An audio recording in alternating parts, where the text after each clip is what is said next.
Good day. Welcome to Medicine Health with Dr. Paul Anderson. That's me. I'm Dr. Paul. And today our topic is a tag on from the last podcast that we did on detox and toxins and forever chemicals and all that.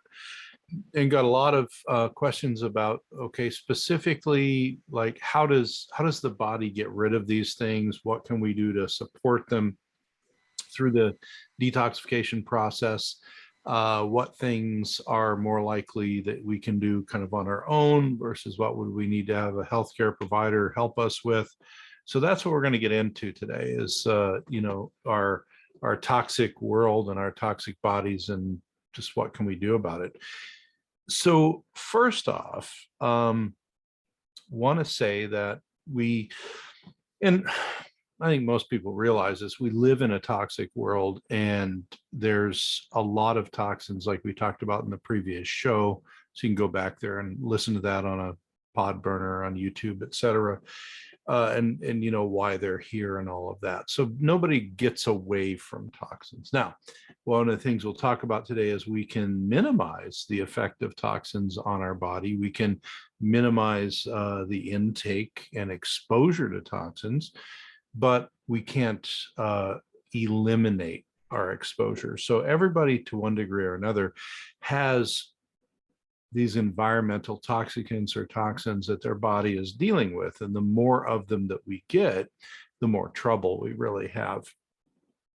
So one of the goals of what I want to do today was just try and help us understand how this works.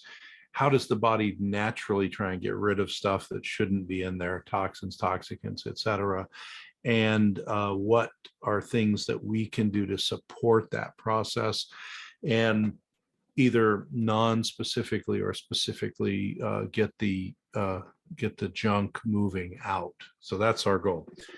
Now, one of the things that is always a question and sometimes a conundrum in the world of environmental medicine and dealing with toxins is, well, should I do testing for these things?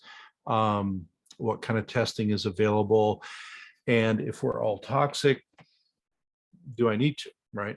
And you can make a case maybe for any number of answers to that question. What I will say is that we have a lot better, what I would call screening testing for toxins and toxicants in our body than we used to. So whereas we now can get, urine samples and, infer certain chemical toxins and mycotoxins and metal and everything. Not that long ago, we used to not be able to do that. It was a lot harder to get testing done. You'd have to get fat samples and other stuff, and we'd still do that sort of thing. So as to the idea of testing, normally in our chronically ill patients or in a cancer patient who wants to do secondary prevention and prevent a recurrence, we do like to do the testing in a pretty broad screening test for these toxicants and toxins, because it gives us an idea of where the body is at right now. It gives us an idea of acute and ongoing exposure. So maybe my water I'm drinking is full of toxins, or maybe I'm being exposed somewhere else. So that's a good reason for testing. And then it kind of allows you to say, well, this appears to be a small, medium, or large type of a problem.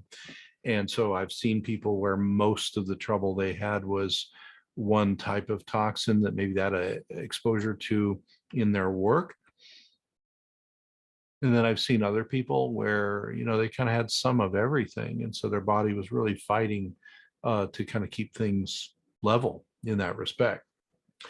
So as we go through and you're thinking about, oh, gee, do I need to test, et cetera, I'm going to talk about things kind of from 2 points of view with respect to our body getting rid of toxins and toxicants.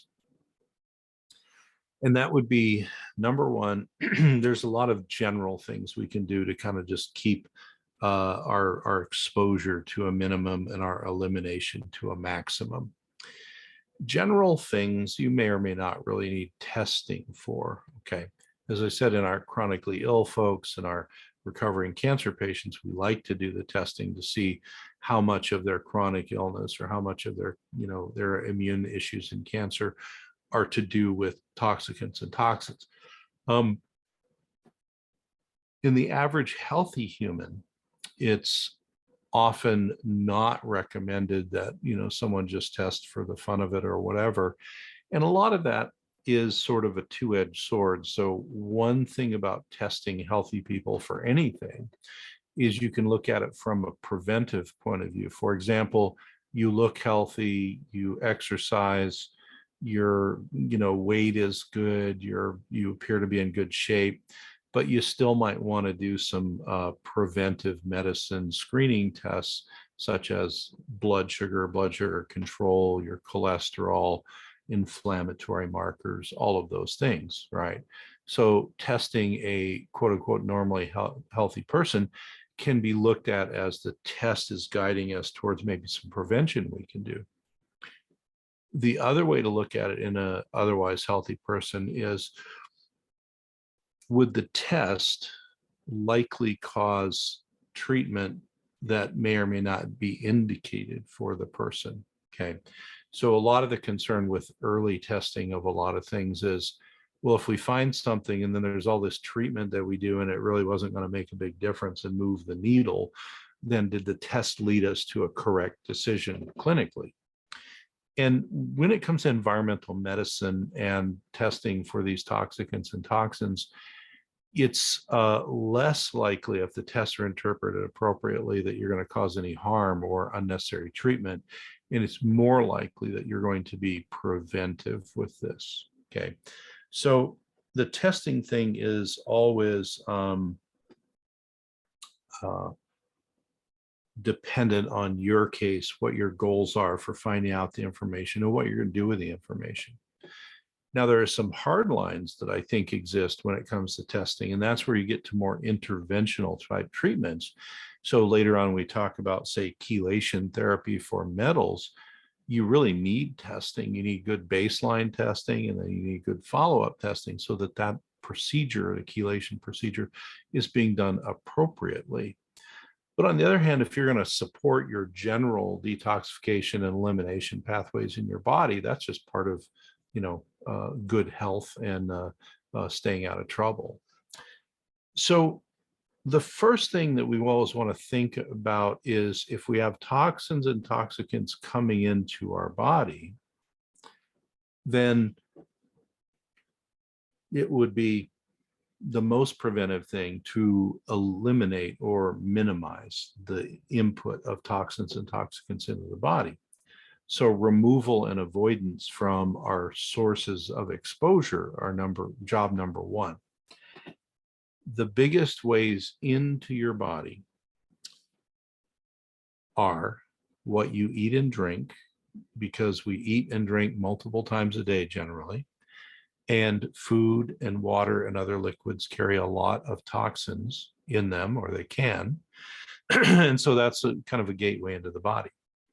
The next area beyond what we eat and drink is going to be the air we breathe. And then there's also topical exposure. So you might be putting things onto your skin that actually absorb into the skin and may have chemicals in them that you don't want in your body. Okay. So removal and avoidance, again, because we live in a toxic world, we can't do it 100%. But anytime we look at somebody, especially if they get tested, the first thing is this an ongoing exposure? And so, the first job, do no harm in medicine, would be to try and minimize whatever that exposure is. And sometimes we have to get people's, drinking water tested. Sometimes we have to look at the type of food that they're buying and eating. Sometimes we have to look at their home environment, especially if there's like mycotoxins involved, or their work environment. And then the other thing, which is easy to overlook, is what am I putting on my skin that may have toxicants that absorb into the body? So the reason this is important, the reason a baseline looking at, removing as much as we can, avoiding as much as we can, is important, is, let's say I do go in and we start to stimulate your depuration, detoxification, elimination pathways, and we're still putting all of this toxicant into our body. Well, that might be good to help get rid of what's there, but the highway on the way in is not slowing down. And I've seen this with people where they have a baseline test and it shows this, that, and the other thing. And then they do all this aggressive treatment to try and help their body eliminate whatever it is. And 3 months in, or 4 months, or 6 months in, they do some follow-up testing. There's even more of the chemical there. Now, some of that is that once we start to detox, we start to eliminate more of the toxins. But the other thing, which is much more of an issue, is if I keep having my body exposed through one of many means to these toxicants, and then I'm detoxing, I'm just speeding up the movement of the toxins through the body. I'm not lowering the implications of where it's coming from. So as I did in the last webinar, I'm going to post a couple of links to the environmental working group to help you see, like, what are the top toxic foods that we should probably buy organic, what are the cleanest foods that you might be able to get either way. Then you want to think about things like water filtration, and and being careful what we put on our skin, what the products are that we're using. And then with air, a lot of it depends on a number of things, like what you're near. Are you near airborne sources of things? Do you need filtration for your air, etc.? So removal and avoidance become very important. This is an ongoing job, really, for all humans. Now, I've said the words detoxify and depuration or depurate a couple of times. The difference, and they get used interchangeably, which is fine. It's a technical difference, but to detoxify is technically to move a chemical through a physiological biochemical process to decrease its toxicity to my body. So that means it's a metabolic process to detoxify, whereas to depuration is all of the big picture stuff that helps the body eliminate things, whether through a metabolic pathway like a detoxification pathway, or through an emunctory or eliminatory pathway, which can be a more global thing. So almost always when we're looking at detoxifying, we're looking at depurating and detoxifying together, because it makes no sense to just detoxify a couple of things and leave your body unable to get rid of the rest of the junk that's there. So when we're thinking about how would we structure interventions or changes in our lifestyle or whatever, to get into helping our body detoxify, eliminate, depurate, all of those things, the first thing is it might be good to figure out, how does the body normally get rid of toxicants inside? Because our body is set up to eliminate junk that gets inside. Now, it can't always eliminate everything. It can definitely not eliminate things that come in high quantity. And there's some things for which the body doesn't really have a good elimination pathway. But for general toxicants, we have 3 big phases of liver detoxification. You also get a little bit of detoxification through the kidneys. You get some through the skin. But we start with the liver. That gives us 3 big targets where we can look in regard to what we're going to do about all this. So you can kind of call them phase 1, phase 2, and phase 3 detoxification in the body, and mostly in the liver, but the body. Phase 1, its main job is to enzymatically convert fat-soluble toxins to more water-soluble toxins or toxicants. So phase 1 works largely through the cytochrome P450 system.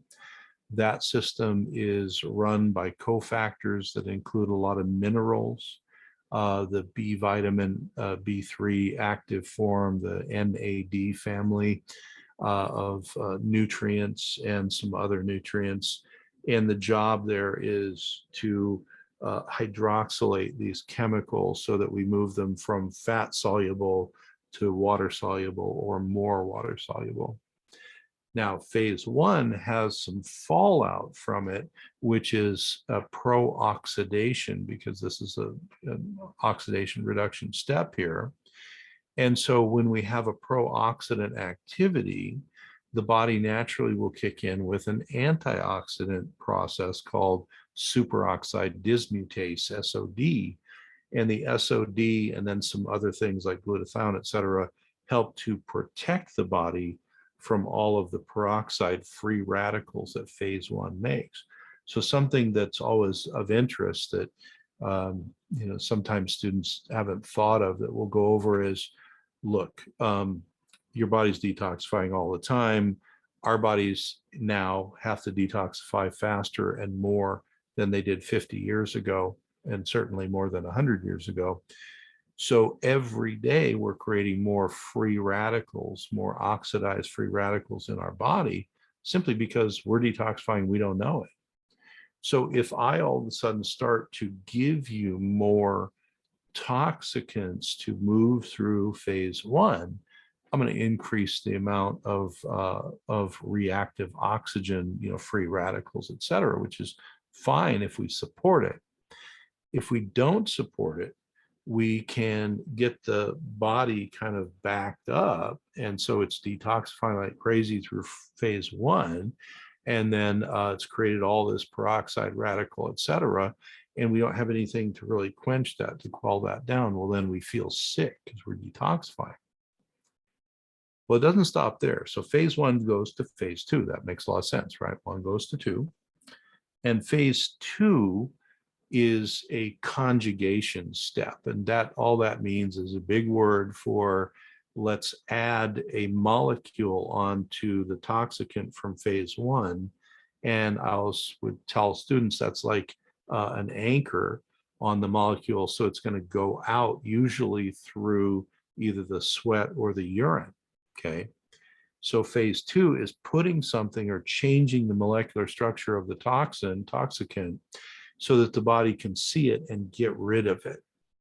Now, does everything go through phase one in order to get to phase two? No.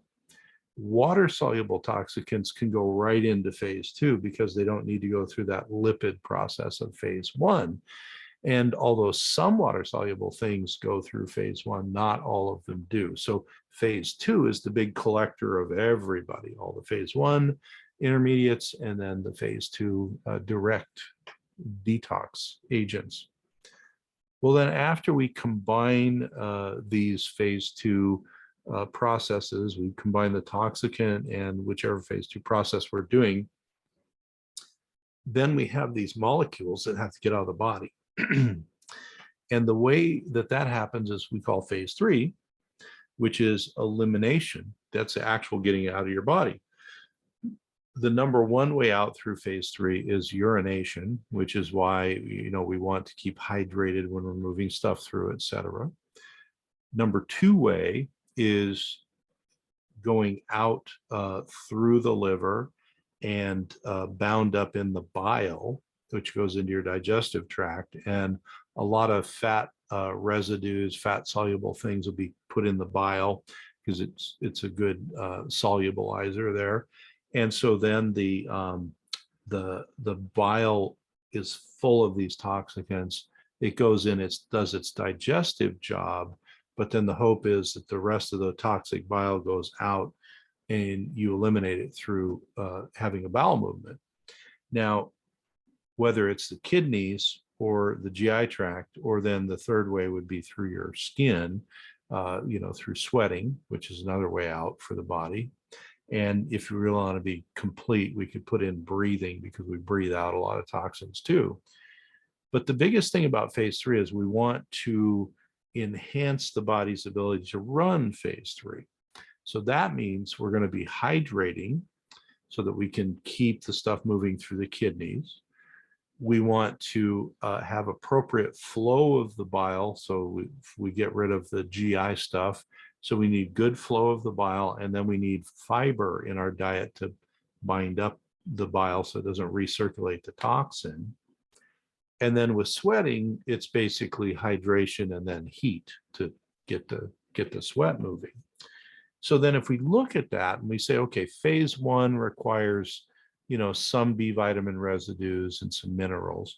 Phase two uses a lot of nutrients across the board, including glutathione and sulfates and other intermediates that go on there.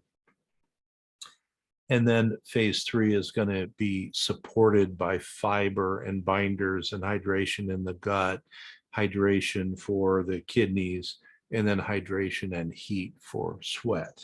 Okay. So this then leads us to a lot of things that we can do to just support all three of those pathways. So then as we're looking along and we think, okay, well, what do I do every day? Pretty much most people do, and that's, eat and drink, right?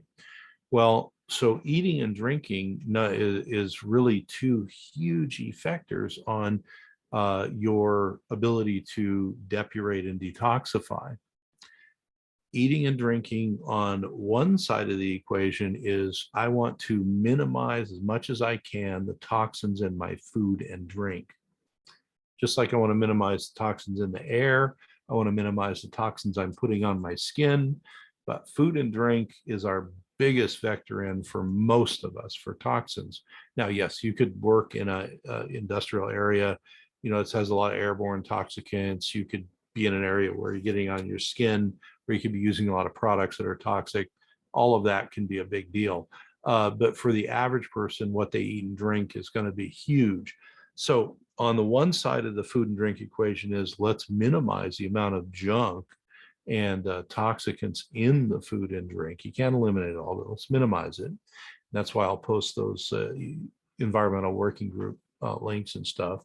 But then the other side is that our intake of food and drink can be more or less hydrating. So hydration comes through our food and drink. My fiber intake is very important when I'm detoxifying because I want to have enough fiber in there to bind up the bile so that it goes out in a bowel movement, doesn't recirculate the toxins back into the body. And then the cofactors of detoxification are largely nutrient and other chemicals from food. So we want to have good quality food that gives us vitamins, minerals, amino acids, fatty acids, and then things like fiber and the bioflavonoids and polyphenols and other chemistry from food that really help our body with detox and depuration, redox, so oxidation, reduction, antioxidants, all that stuff. So you want food to be the first thing. Then the next thing is going to be, what can I do beyond drinking more water, maybe heating myself up, moving around, move your body around, eat the right food and all that. What can I do beyond that? Well, that's when you get into the interventional side of depuration and detoxification. And I'm going to go through the following in no real particular order. We're going to talk about them all kind of in regard to, generally, how would we do this? I'm going to give you my opinion when it comes to certain things I think you should do with a healthcare provider, because some of these things are pretty, pretty low impact and work pretty well for everybody. And then some things, really ought to have some medical supervision. Now, when it comes to supervision, one of the things you want to look for in a healthcare provider is if they are trained in environmental medicine. Now, there's a difference. We talked about this on the last program. There's a difference between a toxicologist, which is the medical specialty for toxicity, where most of what they do is for large-scale acute exposure to a toxin or toxicant. And so if you, your child was eating paint chips full of lead, or your, you or someone had a big exposure at work to some bad toxin or some other thing, then that is, you're going to wind up probably in the hospital to be tested and all this stuff. that's under the purview of what the toxicology specialty would do. Everybody else for low-level exposure, chronic exposure, is not usually going to be treated by a toxicologist. That's going to be more the environmental medicine specialty. So you can find this a lot in the integrative type healthcare provider categories. So you could have an integrative, MD or DO type of a doctor, and you might check, see if they do environmental medicine. You have a large number of the naturopathic physicians, the licensed naturopathic physicians in US and Canada that are specially trained in environmental medicine. And again, just because someone's a naturopathic medical doctor or an integrative medical doctor, it doesn't mean they have training in environmental medicine. So you might want to check on that, but that's more likely you'd find it there. And I've also seen other specialties such as acupuncture and oriental medicine providers, chiropractors. There's a lot of growing group of nurse practitioners and physicians assistants doing environmental medicine. So a lot of it just depends on where you're at, and doing some searching for healthcare providers who provide environmental medicine guidance. Because when it comes to getting past things like eating and drinking and removing sources and all that, and then you get into a bunch of treatments, you often want somebody monitoring all that, maybe monitoring the testing. So the first intervention that I listed is mostly because it's such a popular intervention, and that is sweating. And so on my little list here, I listed it as sauna. But the first thing that you want to know is that sweat is a part of phase 3 detoxification. And so once your body moves through phase 1 and or 2, it's the stuff is ready, and it can go out through the urine, it can go out through the bile and the GI tract and the feces, or it can go out through sweat. The more you sweat, the more you will depurate and move the toxins out.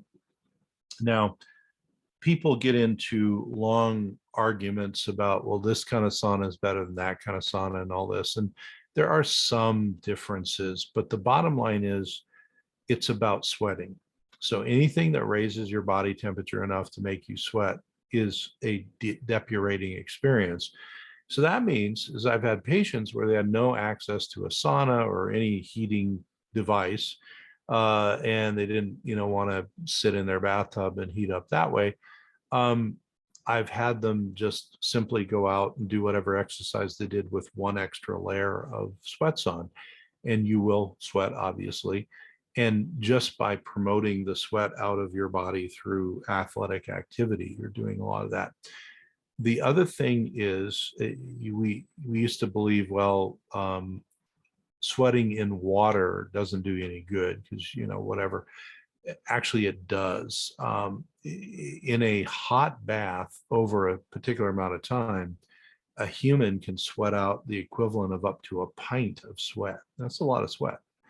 Now, you might sweat out more if you're in a sauna, but you're going to sweat stuff out. So anything that heats you up, whether it's you moving, super hot bath, sauna, that will drive stuff out.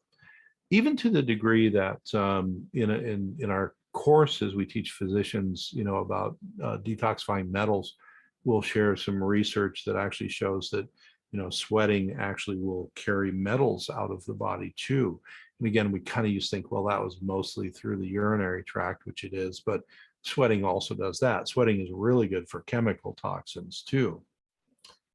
So sweating, sauna is probably the easiest way to get there, but you could also work out with extra gear on and sweat, anything that gets the fluid moving out of you, up and including heated water, like a sauna, or excuse me,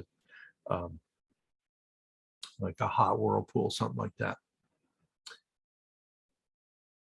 The next thing is similar, but it adds another factor in, and that is various types of hydrotherapy. Now, hydrotherapy we've done the whole programs on it. It's a large topic, and it can be looked at in a number of ways. But most hydrotherapy has the idea of a hot phase and a cold phase where you heat the body up and then cool it down. And that is structured in different ways. So there are hydrotherapy treatments that involve water immersion partially and fully. There are hydrotherapy treatments that involve heating your body up in a sauna and then doing cold water and towels or something to cool you off. Is hydrotherapy treatments where you heat up towels to heat the body up and then you put cold towels on once the body's hot. So there's a lot of ways into that. The reason hydrotherapy is nice as a sort of a utility treatment is there are ways to do it using stuff that you might have around, such as towels and water. And what you would do clinically is to use the towels, over the core, the chest, really, and heat the body up first. And then, and that might take a few rounds of the towels being refreshed. And then what we would do after they were heated up is take a towel that was with cold water, put that on, and then their body would heat it up. And the sign when the body has heated the towel up means that the towel's been on long enough and they've gone through this cycle. Now, this hot to cold idea is used a lot in physical therapy and other parts of physical medicine. It's a very old traditional treatment in a lot of European medicine and also some traditional Asian medicines. But the two benefits that it does, one is it creates the heating effect. So it's kind of like, a sauna heats you up and that helps you sweat out stuff. But the other thing is with the hot cold, you get this, you could quote unquote think of it as a pumping effect or a bimodal effect, where now you're moving your body more, your blood more quickly through your body. The heat and then the cold is shunting the blood around. And you can even, depending on how much of this, hydrotherapy you do, you can even improve some of the movement through the liver and the bile, and some of the movement, like I said, out through sweating, and even certain other things that can change as you go along. So sauna being anything with heat, hydrotherapy generally being anything with hot and cold involved. So for example, when I was in China, it's very common in the hotels to have hydrotherapy suites as part of their spa area. And so you would get in they usually had two really hot dip pools, one a little hotter than the other, and you get yourself heated up as much as you can. And then they would have a really cold pool that you would go and immerse yourself in. And that's sort of like the big version of a hydrotherapy treatment. Like I said, it can be done with towels and be done in a number of other ways. I was once at a hospital outside of the US that did a lot of hydrotherapy, and they had a number of options in their physical medicine area. They had the pools you could use. They had an attendant mediated, meaning someone's helping you, where they put you into a sauna, get your body temperature up, and they bring you out and have you do cold plunge, and then they go back in and heat up and all of this. What's interesting is if you're chronically toxic, hydrotherapy, sauna, other heat treatments, etc., they can feel good, but they also can kind of stir up some of the depurating and detoxing. And so a sign you always want to look for is if you've heated yourself up or you did a heat treatment or hot and cold like hydrotherapy, and you feel really sick afterwards, then there's one of those three parts or a bunch of those three parts of detoxification that we want to support more to let the body get rid of things. Probably a couple things come into play here. One is if you're dehydrated, nothing in detoxification or depuration works well if you're dehydrated. In our patient handouts, one of the first things that it said is, do not let yourself get dehydrated and do not let yourself get constipated. Why? Because of the two big ways out of your body. People who get dehydrated and constipated when they're detoxing get very sick. They can get very, very ill. So then the next thing is, if you're hydrated well, but maybe your body is dumping and it's dumping through the bile and then you're recycling the toxins back into your body. The way around that, beyond hydration, then is a binder. So fiber is the first binder in our diet, but then a lot of people, when they're detoxifying, will take extra binder.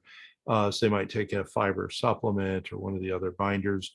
Or if you've ever been treated for mold mycotoxins, binders are a huge part of that treatment because you have to bind it up or it just goes right back into the body. So you want to support yourself. And if you have a reaction to these treatments, you want to make sure you're supporting your body's elimination more. This is another reason why having a healthcare provider help you, someone who specializes in detoxification depuration, because they can then guide you and say, it looks like, we need to get you even more hydrated, more binder in, or whatever, what they're going to do. Now, sometimes when you say hydrotherapy, people will think that you mean like enemas or colonics. So instead of the water going from the outside of your body, it's going into your colon or rectosigmoid area. So colonics, a colonic procedure is where you irrigate the entire colon. It's a large scale amount of fluid.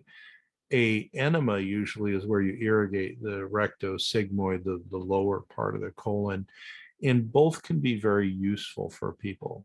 Okay. Now, I normally say this at the top of the hour, but this is all for information. I really want you to work with your healthcare providers, whoever does your detox, and refine this. This is not medical advice to you. So don't go off and freestyle and do stuff just because I said it. Because what do we always say on this channel? Taking medical advice from people on TV or the radio is probably dumb. So you really want to work with somebody. But just generally speaking, if you're looking at colonic irrigation, enemas, that sort of thing, usually you're getting help with that because especially for our colonic, there's a lot of technology involved and obviously a lot of time and fluid, and the pressure has to be right and all that stuff. But why would you do that? The reason you would do it is there's so much toxin that is presented to our colon every day. It is a big way to remove things. And even with binders and hydration, sometimes things move too slowly through there. So to the degree that you can see, especially with a lot of chemical toxicants that we find on testing, people who do periodic colonic therapy will lower their levels of chemicals quite rapidly, more rapidly than just doing the other depuration ideas. So again, anything kind of going up into your rectum or your colon, you want to get some advice on that. But it is a way to move things through the body. Then there are things that people, there's a lot of this on the internet, and some of it's pretty innocuous and some's kind of scary. That would be liver cleanses and bile flush, or gallbladder flushes, stuff like that. Number one, a liver cleanse is sort of a general topic. That could be anything. Usually when you look at a liver cleanse, it's supporting phase 1 and 2 and then getting the stuff out to support phase 3. So that means that there's usually nutrients to support all those pathways. There's intermediates like glutathione support and other stuff to support phase 2. And then there's, hydration and binders and sweating to support phase 3. So a liver cleanse is just really augmenting the rest of your detox pathways and protocols. But then when you get down to something like a gallbladder flush or a bile flush, what people are trying to do there, and this is where without supervision and really some pre-testing, you really shouldn't do these bile flushes, in my opinion. You're stimulating the biliary tract and removing bile from the liver, pumping it out into the GI tract, etc. So that sounds like, all right, well, I'm stimulating, an eliminatory pathway. True. The problem is if you have some gallbladder stones, which people have without symptoms sometimes, or if you have a very inflamed gallbladder, which you may have some low-grade digestive symptoms and not realize that, and you suddenly stimulate your gallbladder, you can have all sorts of side effects. So on the quote unquote easier end, it might just be abdominal pain. It might be something like some very bad diarrhea because you stimulate bile movement. Bile causes the GI tract to contract more, so you move the feces through faster. Or in the worst case scenario, you dislodge a stone and you're going from the gallbladder, which is larger, to the bile duct system, which is very small. And the stones, if they get stuck in there, then you can have your bile back up, and or if you get stuck down lower, bile and your pancreatic enzymes, it can trigger not only pain, but potentially pancreatitis. It could rupture, and you could go into shock or septic, et cetera. It could do a lot of bad things. So if you're looking at gallbladder or bile, flushing, that really should be done with some pre-testing to see the shape of your gallbladder, and also somebody who can kind of help you manage how that affects you, and then how much binder do we need to pick up the bile, all of that on the other end. But those things you do hear a lot about. So remember, liver cleanse could be just generally supporting your detox pathways and depurating. A bile flush or gallbladder flush is a very specific thing with specific steps, and it can go fine, or it can have things like abdominal pain or diarrhea or other dysfunctions, or you could move a stone to the wrong place and have very, very bad side effects from that. So it's all relative. That just should be done with some guidance. Then there is the idea of using binders. So binders are fiber or fiber-like substances that literally work like a sponge to soak up the bile as it goes through. And why is this binder idea so important? Well, here's a way to think about it. In your liver, which does most of the detox pathways are everywhere, but your liver does the biggest job. Your liver is going to send out toxins from phase 1 and 2 into phase 3, meaning urinate them out, feces, or sweat. And so some of those toxins that might be, remember I said phase 1 is going from fat soluble to less fat soluble, more water soluble. So some of those things might be directly fat soluble that get bound up in the bile and sent out with it. Some things may be a phase 2 intermediate where it's partly, it's less fat soluble, but it's okay. It'll dump it into the bile and the bile hold on to it. Physiologically, what does bile do for us in digestion? It helps to emulsify the fat we eat. So bile is very good at suspending fat, so fat toxins. What happens to the bile once it's done helping us digest? Well, it gets to the end of the small intestine, and 95 to 98% of the bile is reabsorbed back into your blood. Well, if you do that and the bile is full of toxic junk, those chemicals go right back in your blood and you get sicker, okay? You recirculate the chemicals. So the idea of the binders is if I'm stirring up detoxification and getting stuff into the bile, toxins and toxicants, then I want to bind up and I want to poop out as much bile as I can, because your liver will always make more for you.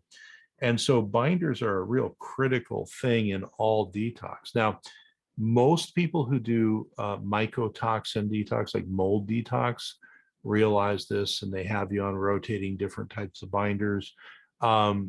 Nowadays, most people who try and do chemical depuration and detox know to use binders, but also with metal detox, that's you're doing chelation, we normally do binders as well, because there are some metals that actually are partially eliminated through the gallbladder bile system and not as much through the kidneys. So you want to bind those babies up too. So binders become incredibly important. Now, when you're thinking about all of this, again, binders are kind of like every other interventional thing. You're going to be eating some amount of fiber, which is a binder anyway, so you can eat more fiber.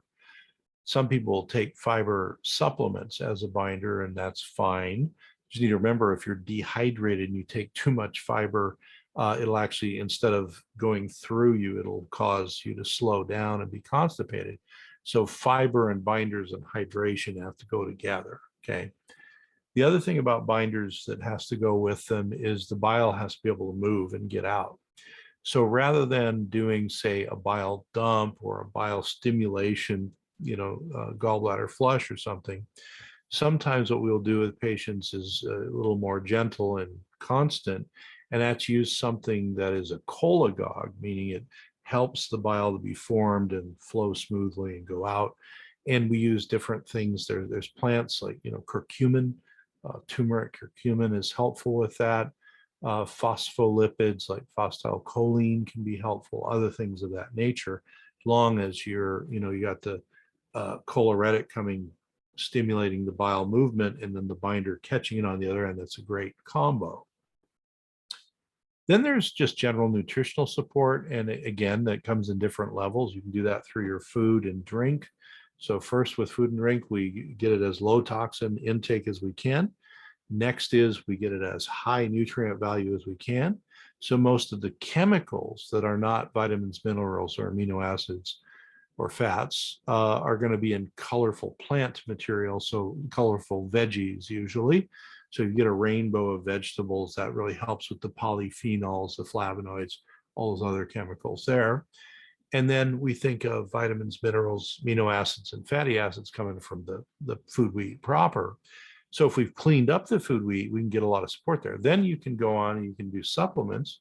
And again, if you're going to do a bunch of supplements, work with somebody who can guide you, because we see people all the time that are quadrupled up on things that they don't need. You're spending money where you don't have to, or they're on really expensive detox supplements that really aren't that potent and aren't doing a whole lot. So that's very important.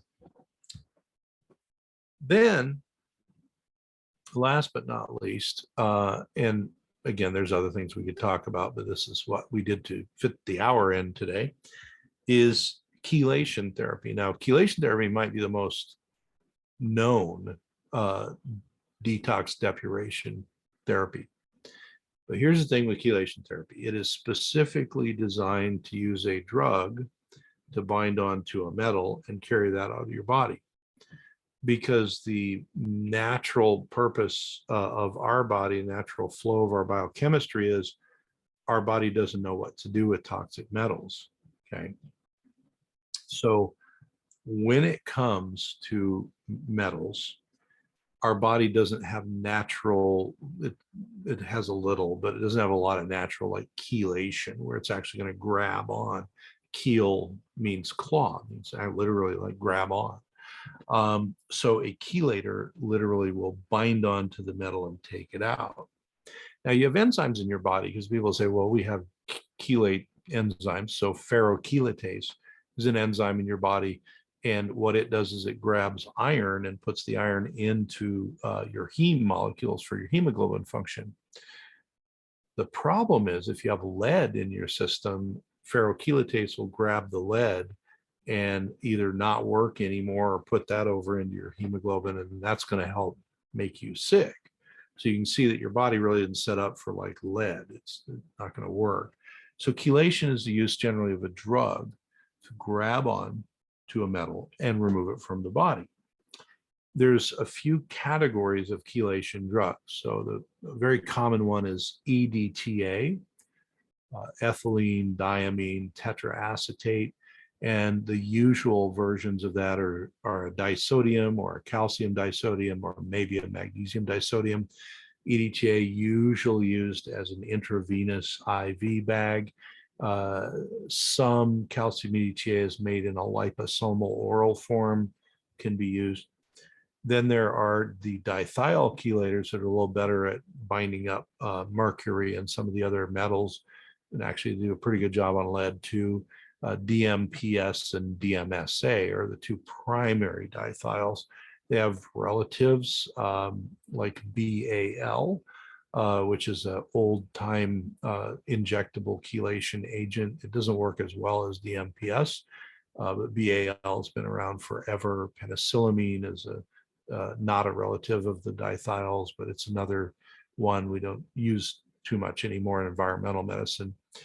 And then you've got specialty chelators like DTPA. The forms of DTPA are used for gadolinium poisoning and some other things of that nature. But here's the thing with chelation, probably, the biggest things that I would say, because I've clinically ordered and employed chelation with patients for 3 decades now. And it can be done very safely, but it also can be unsafe. And by that, I mean, it can be done in a way that is not monitored well. And with especially intravenous chelators, if it is done improperly and you're not monitored properly, it can trigger a shift in your natural electrolytes and other cell functions that might put you into a dysrhythmia, a heart arrhythmia. It could cause any number of other problems up through and including a heart attack, et cetera. So you really, if you're going to do chelation, you really want to work with somebody, because even if you're doing oral chelation, you can deplete your body of the natural nutrients that we need to use, because the chelators are not that smart. They are chemically set up to bind to something that is a metal, an ion, of a certain charge and size and other things. But one of the problems that we see is they like, say, lead and mercury and bad things. Chelators also like to bind up iron, which might be good or bad, binding iron up, but also zinc, copper, chromium, a lot of the other minerals that our body uses to work. And in fact, if you give too much chelator, in addition to endangering your heart, you can decrease your phase 1 detox because it's very sensitive to ion movement. So that's not to say that chelation can't be done safely. It can. I train people to do it safely. It just has to be done in a big picture. The other thing is, with the internet now, you can go online and you can order, suppositories for EDTA and other real drugs, but they're sold, I don't know how they're sold that way. You can order liposomal EDTA and other chelators, so you can get it and be taking them. And I've had people come in and say, well, how long have you been doing that? Oh, a year. And no one's checked their labs, no one's checked their electrolyte levels, none of that stuff. Not good. Okay. So even if you're doing an oral treatment, please do it with some healthcare practitioner who's trained to do that, who can monitor you. Because the other problem with being unmonitored and doing chelation is, a lot of us, those of us who are 60 plus, let's say, our bones might be breaking down a little or might be breaking down a lot. And if your bones are breaking down, the 50, 60, 70 years worth of metals you've been storing in your bones are now being released. So, you start to use a chelator and you're chelating those metals out, that's fine, but your bones are going to keep dumping. Okay. So as a matter of safety, you can have a clinician check you out first and make sure that they stop the supply side of the metals, if that's your bones, and then chelate you. Okay. So there's a lot with chelation that's really good. It can be done very well. It's always, or it should always be done with depuration in mind. So we should be supporting phase 1, 2, and 3 of detox. We should be supporting the functions of the liver and kidneys and sweating and all that stuff. So yeah, it can be done very safely. It can be done very well, but chelation especially really needs monitoring. So again, all of this is for your information. Medical advice should come from your medical professionals. And if you're looking for any of this, look for someone trained in environmental medicine. Usually there's trainings and certifications they can do there. So mention links and stuff like that. Those go onto the YouTube channel. So we move this off Facebook Live and CTR Network over to YouTube channel. And down in the description box, so on the right-hand side, there's a little V. Press on that, it goes to the description. Now, if you press that V and it goes to an ad, there's sometimes two Vs and they trick you into going to the ad. Look for the one that's got the title of this video. And then on your computer, on the left side, and it'll say more or show more. Click on those words, show more or more, be down below. So all the show notes, all that stuff goes on YouTube. YouTube is DRA Online, Dr. A Online, or just go to DRANOW, dranow.com, and I have links to everything there. But I got to get off the radio. I'll see you here on CTR Radio next week. Thank you.